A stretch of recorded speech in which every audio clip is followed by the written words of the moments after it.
Smith and Martin Lawrence are back together on the big screen, and movie lovers are lapping it up. Bad Boys for Life is proving to be a huge hit at the box office this weekend. This is the third film in more than a decade since the release of Bad Boys 2. So we've got entertainment journalist Helen Harimbi, who joins us now for the conversation. Helen, thanks so much for joining us this afternoon. Thank you for inviting me. I think it's so beautiful to see how talent, especially diversity, is representing itself on a global platform, especially in the movies.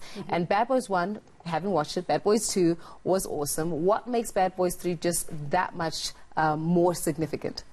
I think the most significant thing about Bad Boys for Life, which is what they're calling it now, is the fact that you can see mature men being leading men on the big screen. Martin and Will Smith haven't been on a big screen together in 17 years.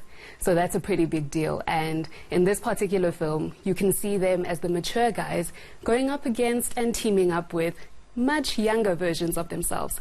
So that's very interesting. Yeah, I mean, it's so beautiful to also see the fact that, movie watchers are actually going and paying to actually see the film. Never mind how much it's grossing at the box office, because even internationally, within its first 3 to 4 days of release, I think it grossed of about $76 million. So it speaks a lot to how the nature of movie watchers and the nature of entertainment is slowly diversifying, really. Yeah, and the fact that there's nostalgia attached to it, right? A lot of us watched Bad Boys 1, loved it. 2, loved it. So people do want to see what happens in 3, and they'd rather go to the big screen and share those moments with people in their families, people who are younger than them.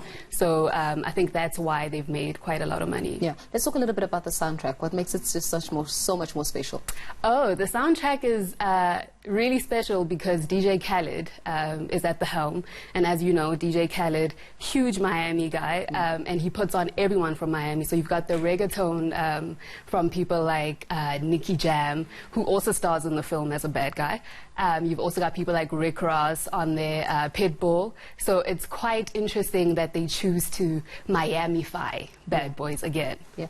If somebody has never watched Bad Boys, right? First of all, clearly they've been living under a rock. But if somebody's, let's be, diplomatic about it. If somebody's never watched Bad Boys, tell us exactly what can we expect in this movie if you watch it. Let's say you're watching it for the first time because of this review.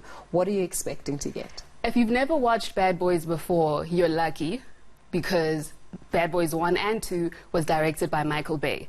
And Michael Bay is the guy who brought us Pearl Harbor and the Transformers franchise as well. So it's all big action, big car chases and all of that. A lot of explosions. Yes.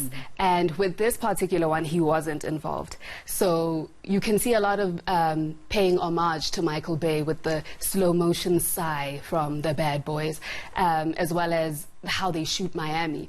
But it doesn't have the gravitas. It doesn't have the huge, explosive kind of scenes that we're used to from all the Bad Boys films. So if you're watching it for the first time, I think you'll enjoy the fact that it's still very like Miami Police Department, narcotics. And it just stays fresh and true to itself. Yes. I thought it ended. We've run out of time, but thanks a lot for joining us and shedding some you. light and inspiring people to go on to the cinema and make sure that you do watch Bad Boys for Life.